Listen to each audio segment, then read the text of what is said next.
এই তো কালো শিঙি, সাইজটা বিশাল হেভি শিঙির,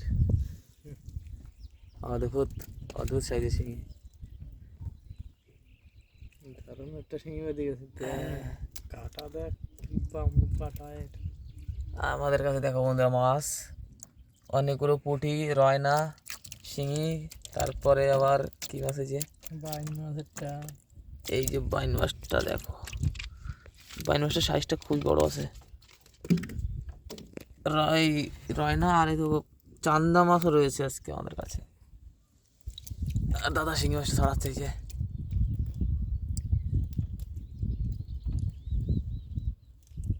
এই একটা, ও কি বলে সে কি, কাটা মেরে দিচ্ছিল মানে। আচ্ছা এইটা কি বন্ধুরা পাবদা মাছ।